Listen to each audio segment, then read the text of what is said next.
A Vida Eterna, de Machado de Assis.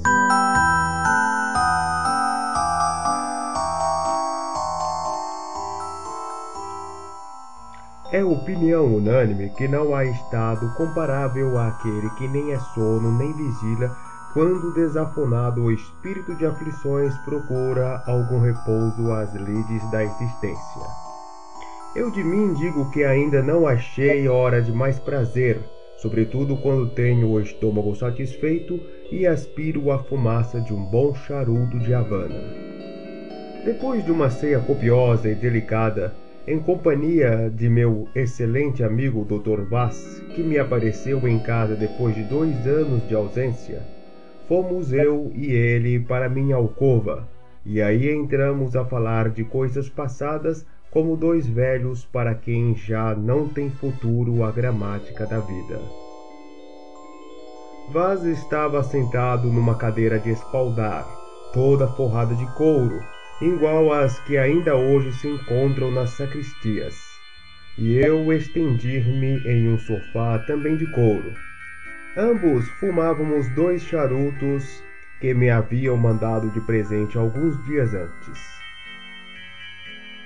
A conversa, pouco animada ao princípio, foi esmorecendo cada vez mais, até que eu e ele, sem deixarmos o charuto da boca, cerramos os olhos e entramos no estado a que aludi acima, ouvindo os ratos que passeavam no forro da casa, mas inteiramente esquecidos um do outro. Era natural passarmos dali ao sono completo, e eu lá chegaria se não ouvisse bater à porta 3 fortíssimas pancadas. Levantei-me sobressaltado.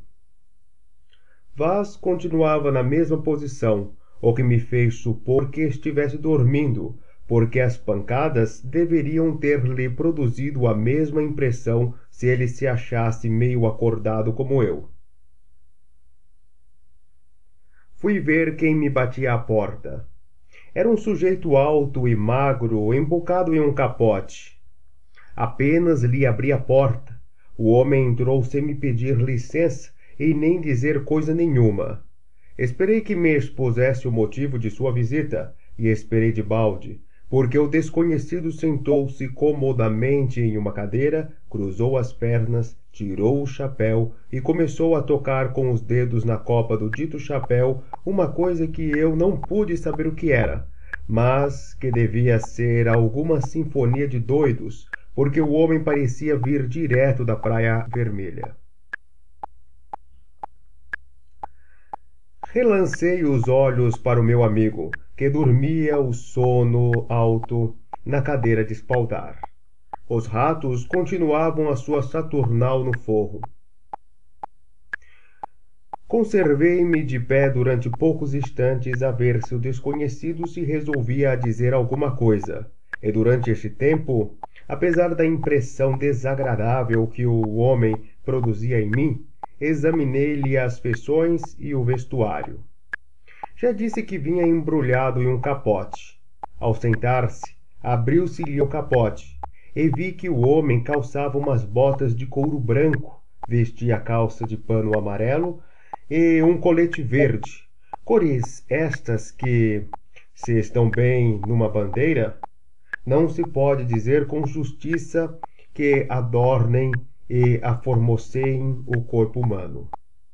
As feições eram mais estranhas que o vestuário. Tinha os olhos vesgos, um grande bigode, um nariz à moda de César, boca rasgada, queixo saliente, beiços roxos.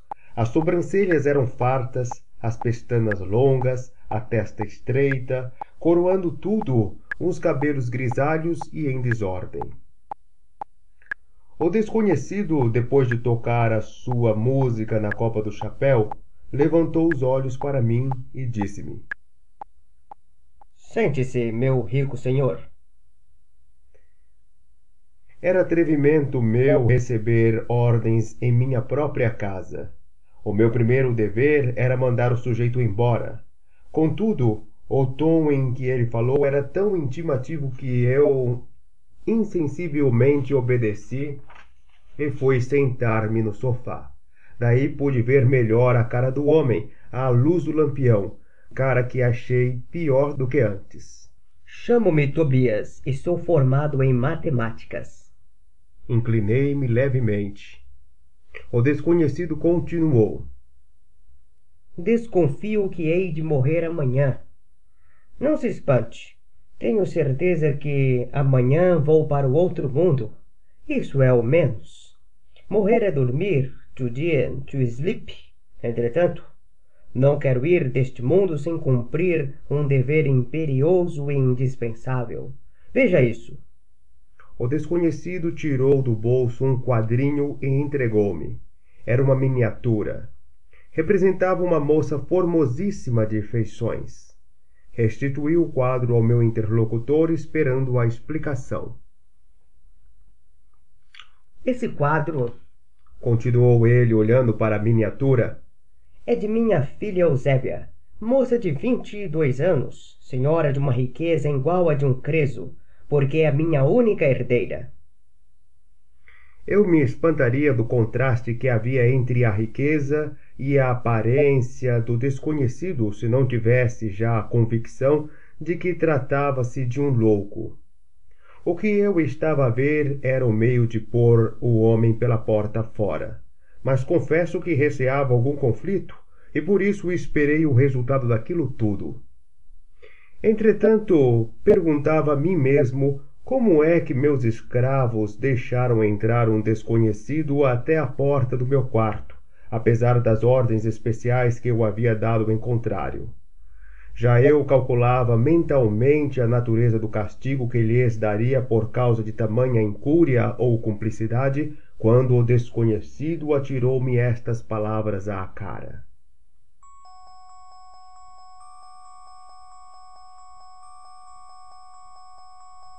Antes de morrer, quero que o senhor se case com Eusébia.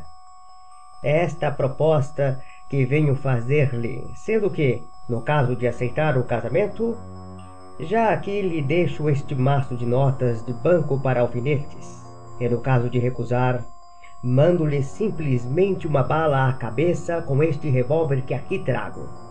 E pôs à mesa o maço de bilhetes do banco e o revólver engatilhado. A cena tomava um aspecto dramático. O meu primeiro ímpeto foi acordar o Dr. Vaz e ver se, ajudado por ele, punha o homem pela porta fora. Mas receei, e com razão, que, vendo um gesto meu nesse sentido, o desconhecido executasse a segunda parte do seu discurso. Só havia um meio: ladear.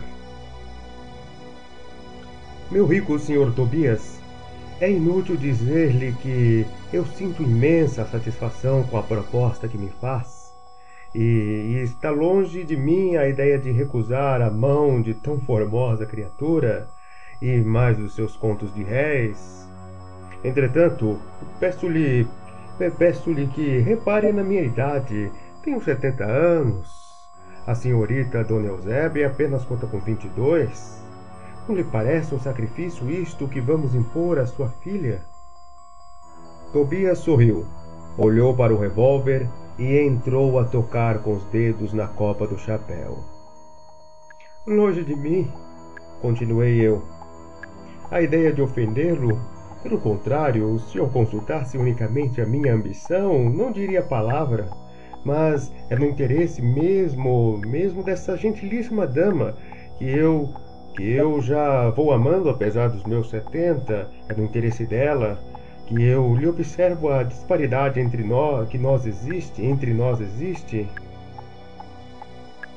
Estas palavras disse-as de uma maneira para acordar o Dr. Vaz, mas o meu amigo continuava mergulhado na cadeira e no sono.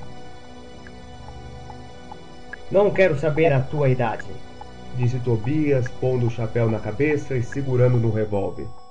O que eu quero é que se case com Eusébia, e hoje mesmo. Se recusa, mato-te.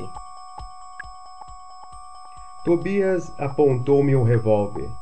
Que faria eu naquela alternativa, senão aceitar a moça e a riqueza, apesar de todos os meus escrúpulos? Eu caso! Exclamei. Tobias guardou o revólver na algibeira e disse: Pois bem, vista-se. Já? Vista-se enquanto eu leio. Levantou-se, foi à minha estante, tirou um volume de Dom Quixote e foi sentar-se outra vez. Enquanto eu, mais morto que vivo, ia buscar ao guarda-roupa minha casaca.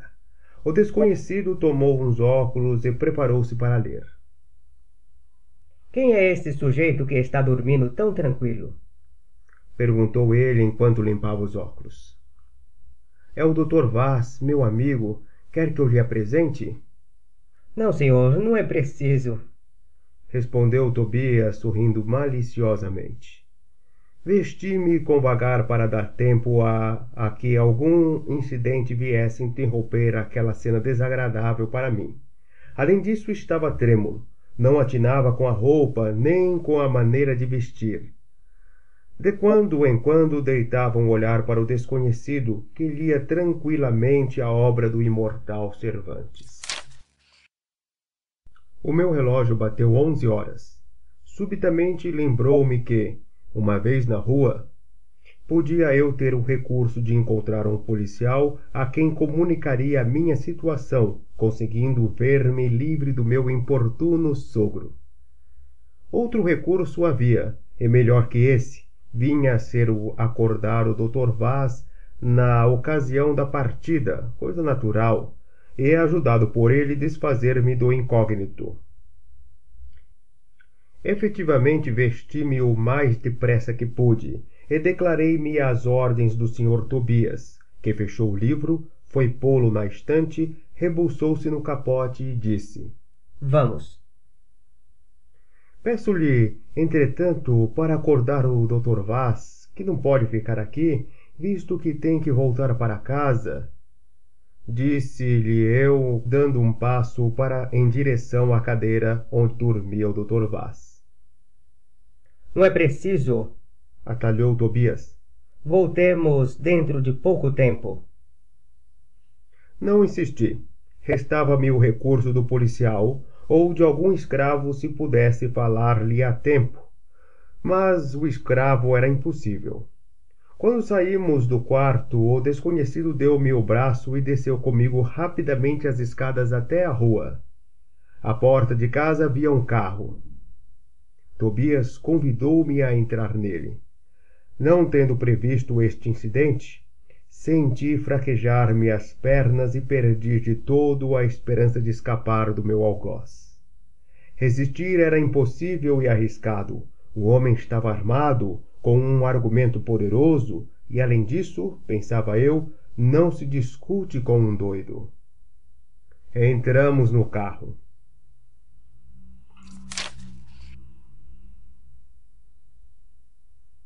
Não sei quanto tempo andamos, nem por que caminho fomos. Calculo que não ficamos no Rio de Janeiro por quanto tempo que se passou. No fim de longos e aflitivos minutos e horas, parou o carro diante de uma casa toda iluminada por dentro. É aqui. Disse o meu companheiro. Desçamos. A casa era um verdadeiro palácio. A entrada era ornada de colunas de ordem dórica. O vestíbulo, calçado de mármore branco e preto, é iluminado por um magnífico candelabro de bronze de forma antiga. Subimos, eu e ele, por uma magnífica escada de mármore até o topo, onde se achavam duas pequenas estátuas representando Mercúrio e Minerva. Quando chegamos ali, o meu companheiro disse-me apontando para as estátuas: São emblemas, meu caro genro. Minerva quer dizer Eusébia, porque é a sabedoria. Mercúrio sou eu, porque representa o comércio. Então o senhor é comerciante? Perguntei eu ingenuamente ao desconhecido. Fui negociante na Índia. Atravessamos duas salas, e ao chegarmos à terceira encontramos um sujeito velho, a quem Tobias me apresentou dizendo: Aqui está o Dr. Camilo de Anunciação. Leve-o para a sala dos convidados, enquanto eu vou mudar de roupa. Até já, meu caro genro. E deu-me as costas. O sujeito velho, que eu soube depois ser o mordomo da casa, tomou-me pela mão e levou-me a uma grande sala, que era onde se achavam os convidados. Apesar da profunda impressão que me causava aquela aventura, confesso que a riqueza da casa me assombrava cada vez mais. E não só a riqueza, senão também o gosto e a arte com que estava preparada.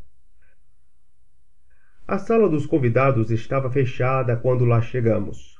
O mordomo bateu 3 pancadas e veio abrir a porta um lacaio, também velho, que me segurou pela mão, ficando o mordomo do lado de fora. Nunca me há de esquecer a vista da sala apenas quando se me abriram as portas. Tudo ali era estranho e magnífico. No fundo, em frente da porta de entrada, havia uma grande águia de madeira fingindo bronze, encostada à parede, com as asas abertas e preparando-se como para voar. Do bico da águia pendia um espelho, cuja parte inferior estava presa às garras, conservando assim a posição inclinada que costuma ter um espelho de parede. A sala não era forrada de papel, mas de seda branca. O teto artisticamente trabalhado, grandes candelabros, magnífica mobília, flores em profusão, tapetes, tudo enfim quanto o luxo e o gosto sugerem ao espírito de um homem rico. Os convidados eram poucos e, não sei por que coincidência, eram todos velhos, como o mordomo e o lacaio e o meu próprio sogro, e finalmente velhos como eu também.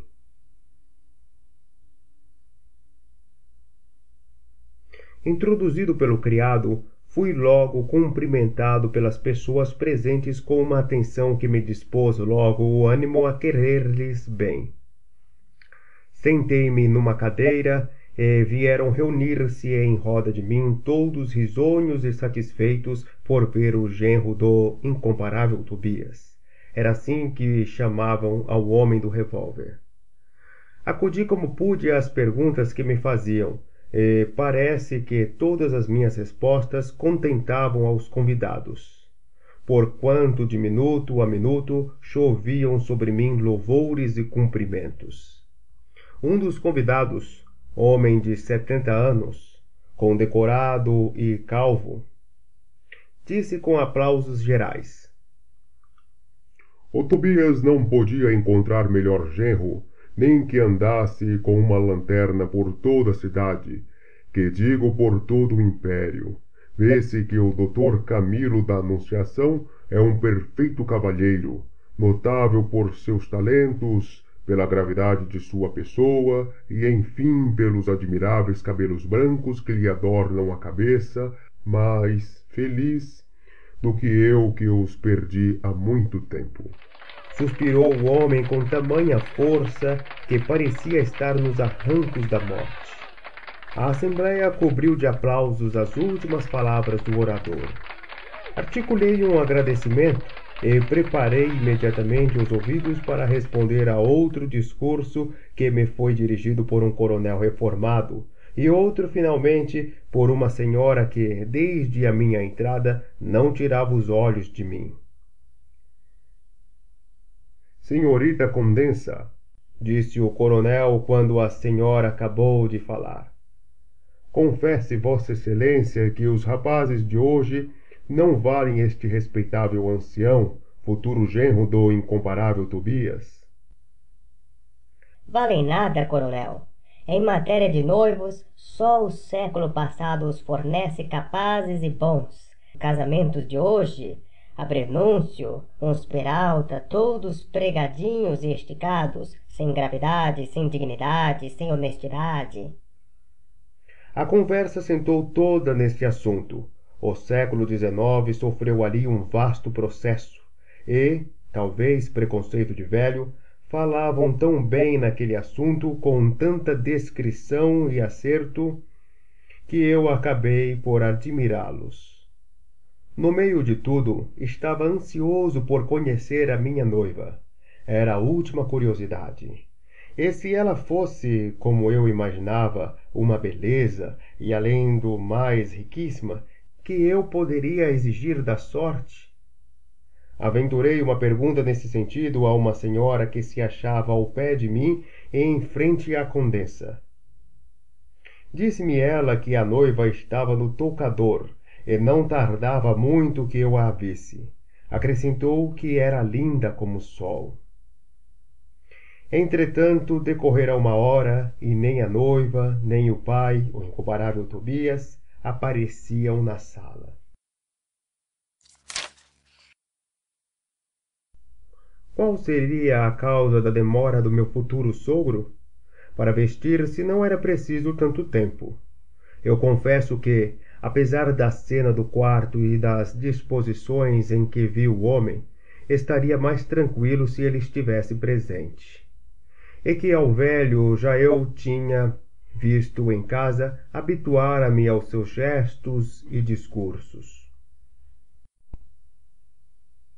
No fim de hora e meia, abriu-se a porta para dar entrada a uma nova visita. Imaginem o meu pasmo quando dei com os olhos do meu amigo Dr. Vaz. Não pude abafar um grito de surpresa e corri para ele. Tu aqui? Ingrato, respondeu sorrindo Vaz. Casas e não convidas o teu primeiro amigo. Se não fosse esta carta, ainda eu lá estaria no teu quarto à espera. Que carta? Perguntei. O Vaz abriu a carta que trazia na mão e deu-me para ler, enquanto os convidados de longe contemplavam a cena inesperada, tanto por eles quanto por mim. A carta era de Tobias, e participava ao Vaz que, tendo eu casar-me naquela noite, tomava ele a liberdade de convidá-lo, na qualidade de sogro, para assistir à cerimônia. Como viestes? Teu sogro mandou-me um carro. Aqui fui obrigado a confessar mentalmente que o Tobias merecia o título de incomparável. Compreendi a razão porque não quis que eu o acordasse. Era para causar-lhe a surpresa de vê-lo depois. Como era natural, quis o meu amigo que eu lhe explicasse a história do casamento tão súbito, e já me dispunha a isso quando a porta se abriu e entrou o dono da casa. Era outro. Já não tinha as roupas esquisitas e o ar singular com que o vira no meu quarto. Agora trajava com aquela elegância grave que cabe a um velho, e pairava-lhe nos lábios o mais amável sorriso. Então, meu caro genro, disse-me ele depois dos cumprimentos gerais, que me diz a vinda do seu amigo? Digo, meu caro sogro, que o senhor é uma pérola. Não imaginará, talvez, o prazer que me deu com esta surpresa, porque o Vaz foi e é o meu primeiro amigo. Aproveitei a ocasião para o apresentar a todos os convidados, que foram de geral acordo em que o Dr. Vaz era um digno amigo do Dr. Camilo da Anunciação. O incomparável Tobias manifestou o desejo e a esperança de que dentro de pouco tempo ficaria a sua pessoa ligada à de nós ambos, por modo que fôssemos todos designados como os 3 amigos do peito. Bateu meia-noite, não sei em que igreja da vizinhança. Ergueu-se o incomparável Tobias e disse-me: Meu caro genro, vamos cumprimentar a sua noiva. Aproxima-se a hora do casamento. Levantaram-se todos e dirigiram-se para a porta da entrada, indo eu na frente, o Tobias e o Vaz depois. Confesso que, de todos os incidentes daquela noite, este foi o que mais me impressionou. A ideia de ir ver uma formosa donzela, na flor da idade, que devia ser minha esposa, esposa de um velho filósofo já desenganado das ilusões da vida, essa ideia, confesso, me aterrou. Atravessamos uma sala e chegamos diante de uma porta, meio aberta, dando para outra sala ricamente iluminada. Abriram a porta 2 lacaios e todos nós entramos. Ao fundo, sentada num riquíssimo divã azul, estava já pronta e deslumbrante de beleza a senhorita Dona Eusébia. Tinha eu até então visto muitas mulheres de fascinar, nenhuma chegava aos pés daquela. Era uma criação do poeta oriental. Comparando a minha velhice à mocidade de Eusébia, senti-me envergonhado e tive ímpetos de renunciar ao casamento. Fui apresentado à noiva pelo pai e recebido por ela com uma afabilidade, uma ternura que acabaram por vencer-me completamente. No fim de 2 minutos estava eu cegamente apaixonado. Meu pai não podia escolher melhor marido para mim, disse-me ela, fitando-me nos olhos claros e transparentes. Espero que eu tenha a felicidade de corresponder aos seus méritos. Balbuciei uma resposta, não sei o que disse. Tinha os olhos embebidos nos dela. Eusébia levantou-se e disse ao pai: Estou pronta. Pedi que Vaz fosse uma das testemunhas do casamento, o que foi aceito. A outra testemunha foi o coronel. A condessa serviu de madrinha. Saímos dali para a capela, que era na mesma casa e pouco retirada.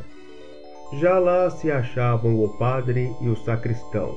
Eram ambos velhos como toda a gente que havia em casa, exceto Eusébia. Minha noiva deu o sim com uma voz forte, e eu com a voz fraquíssima. Pareciam invertidos os papéis. Concluído o casamento, ouvimos um pequeno discurso do padre acerca dos deveres que o casamento impõe e da santidade daquela cerimônia.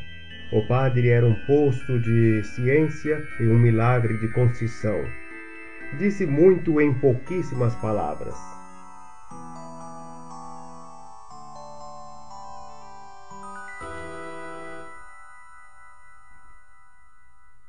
À cerimônia do casamento seguiu-se um ligeiro chá e alguma música. A condessa dançou um minueto com um velho condecorado e assim terminou a festa. Conduzido aos meus aposentos por todos os convidados, soube em caminho que o Vaz dormiria lá, por convite expresso do incomparável Tobias, que fez a mesma fineza aos circunstantes. Quando me achei só com a minha noiva, caí de joelhos e disse-lhe com a maior ternura: Tanto vivi para encontrar agora, já quase no túmulo, a maior ventura que pode caber ao homem, porque o amor de uma mulher como tu é um verdadeiro presente do céu. Falo em amor e não sei se tenho direito de o fazer, porque eu sou um velho e tu... Cale-se, cale-se, disse-me Eusébia assustada. E foi cair num sofá com as mãos no rosto. Espantou-me aquele movimento e durante alguns minutos fiquei na posição em que estava, sem saber o que havia de dizer. Eusébia parecia estar chorando. Levantei-me afinal e, acercando-me do sofá, perguntei-lhe que motivo tinha para aquelas lágrimas. Não me respondeu. Tive uma suspeita. Imaginei que Eusébia amava alguém e que, para castigá-la do crime desse amor, obrigavam-na a casar com um velho desconhecido a quem ela não podia amar. Despertou-se-me uma fibra de Dom Quixote. Era uma vítima, cumpria salvá-la. Aproximei-me de Eusébia, confiei-lhe a minha suspeita e declarei-lhe a minha resolução. Quando eu esperava vê-la agradecer-me de joelhos o nobre impulso das minhas palavras, vi com surpresa que a moça olhava para mim com um ar de compaixão e dizia-me abanando a cabeça: Desgraçado, é o senhor quem está perdido. Perdido? Sim, perdido. Cobriu-se-me a testa de um suor frio. As pernas entraram a tremer-se e eu, para não cair, assentei-me ao pé daquele sofá. Pedi-lhe que me explicasse suas palavras. Por que não? Disse ela. Se lhe ocultasse, seria cúmplice perante Deus. E Deus sabe que eu sou apenas um instrumento passivo nas mãos de todos esses homens. Escute. O senhor é o meu quinto marido. Todos os anos, no mesmo dia e na mesma hora, dá-se nesta casa a cerimônia que o senhor presenciou. Depois todos me trazem aqui com o meu noivo, o qual?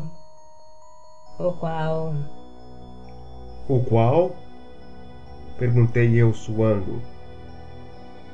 Leia, Disse Eusébia, indo tirar de uma cômoda um rolo de pergaminho. há um mês que eu pude descobrir isto, e só há um mês tive a explicação dos meus casamentos todos esses anos.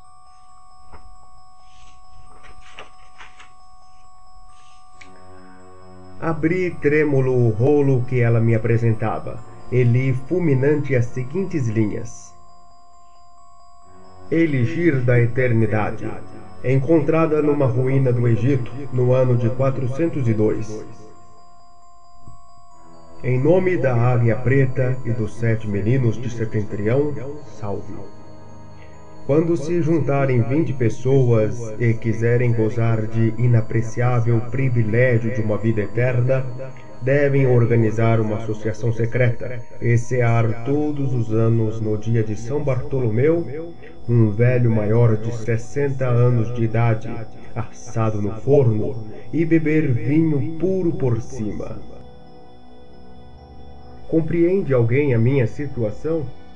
Era a morte que eu tinha diante de mim, a morte infalível, a morte dolorosa. Ao mesmo tempo era tão singular tudo quanto eu acabava de saber, e parecia-me tão absurdo o meio de comprar a eternidade com um festim de antropófagos, que o meu espírito pairava entre a dúvida e o receio. Acreditava e não acreditava, tinha medo e perguntava por quê. Essa é a sorte que o espera, senhor. Mas isto é uma loucura! Exclamei. Comprar a eternidade com a morte de um homem. Demais, como sabe que este pergaminho tem relação?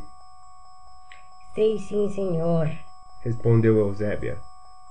Não lhe disse eu que este casamento era o quinto? Onde estão os outros 4 maridos? Todos eles penetraram neste aposento para saírem meia hora depois. Alguém os vinha chamar, sob qualquer pretexto, e eu nunca mais os via. Desconfiei de uma grande catástrofe, mas só agora eu sei. Entrei a passear agitado. Era verdade que eu ia morrer? Era aquela a minha última hora de vida? Eusébia, assentada no sofá, olhava para mim e para a porta. Mas aquele padre, senhora? Perguntei eu, parando na frente dela. Aquele padre também é cúmplice? É o chefe da associação. E a senhora? A senhora também é cúmplice, pois as suas palavras foram um verdadeiro laço. Se não fossem elas, eu não aceitaria o casamento. Ah, senhor, Respondeu Eusébia, lavada em lágrimas. sou fraca, isso sim, mas cúmplice jamais. Aquilo que lhe disse foi me ensinado. Nisto ouvi um passo compassado no corredor. Eram eles, naturalmente. Eusébia levantou-se assustada e ajoelhou-se-me aos pés, dizendo com voz surda: Não tenho nenhuma culpa de nada do que vai acontecer, mas perdoe minha causa involuntária. Olhei para ela e disse-lhe que a perdoava. Os passos aproximavam-se. Dispus-me a vender caro a minha vida, mas não me lembrava que, além de não ter armas, faltava-me completamente as forças. Quem quer que vinha andando chegou à porta e bateu. Não respondi logo, mas insistindo de fora nas pancadas, perguntei: Quem está aí?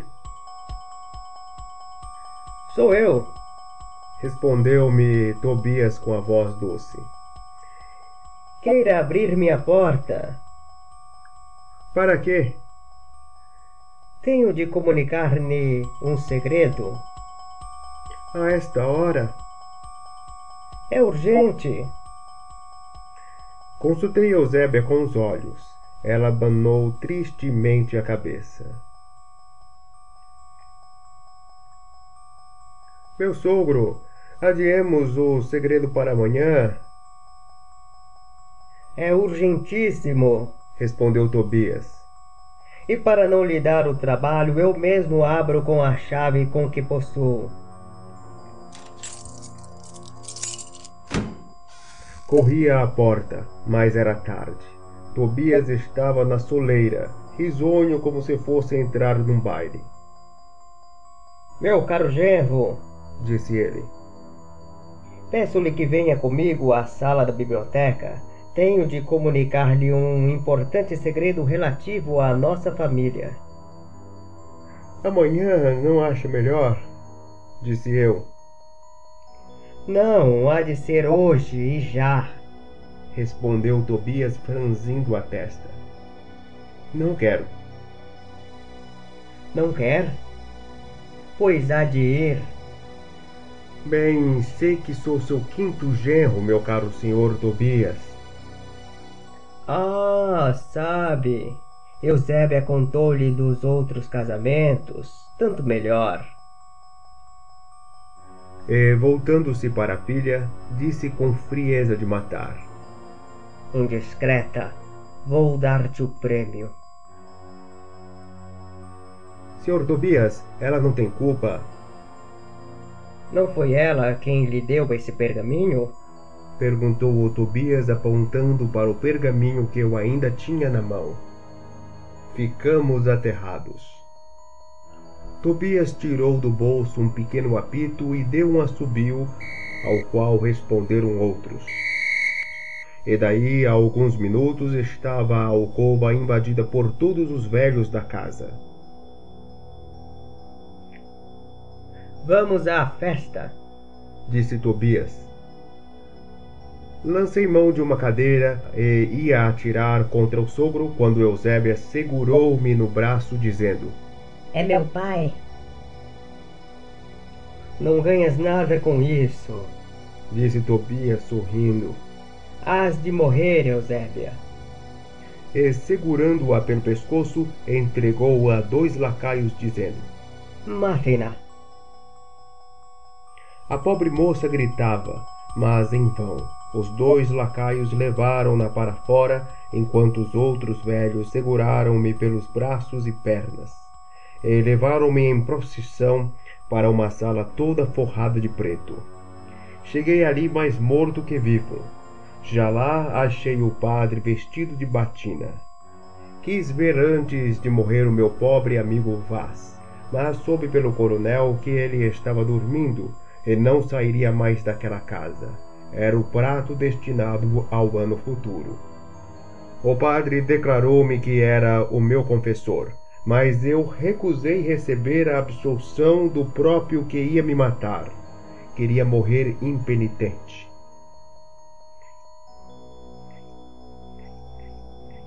Deitaram-me em cima de uma mesa, atado de pés e mãos. e puseram-se todos à roda de mim, ficando à minha cabeceira um lacaio armado com um punhal. Depois entrou toda a companhia a entoar um coro em que eu só distinguia as palavras: em nome da águia preta e dos 7 meninos de setentrião. Em nome da águia preta e dos 7 meninos de setentrião. Em nome da águia preta e dos 7 meninos de setentrião. Em nome da águia preta e dos 7 meninos de setentrião. Em nome da águia preta e dos 7 meninos de setentrião. Em nome da águia preta e dos 7 meninos de setentrião. Em nome da águia preta e dos 7 meninos de setentrião. Em nome da águia preta e dos 7 meninos de setentrião. Em nome da águia preta e dos 7 meninos de setentrião.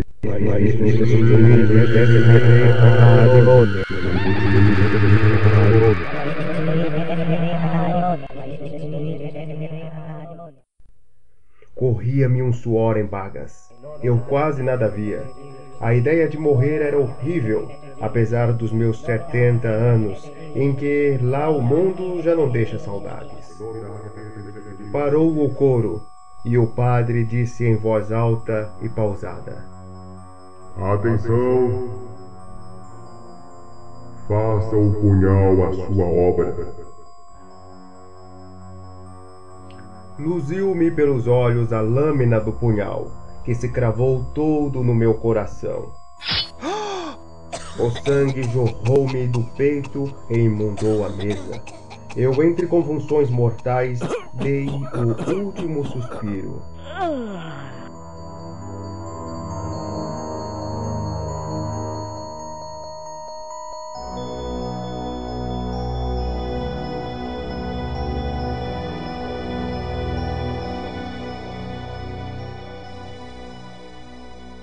Estava morto, completamente morto. E, entretanto, ouvia tudo à roda de mim. Restava-me uma certa consciência deste mundo a que já não pertencia. Morreu? Perguntou o coronel. Completamente, Respondeu Tobias. vão chamar agora as senhoras. As senhoras chegaram dali a pouco, curiosas e alegres. Então, Perguntou a condessa. temos homem? Ei-lo aí. As mulheres aproximavam-se de mim e ouvi então um elogio unânime das canibais. Todos concordaram em que eu estava gordo e havia de ser excelente prato. Não podemos assá-lo inteiro. É muito alto e gordo. Não cabe no forno. Vamos esquartejá-lo. Que venha as facas. Estas palavras foram ditas pelo Tobias, que imediatamente distribuiu os papéis.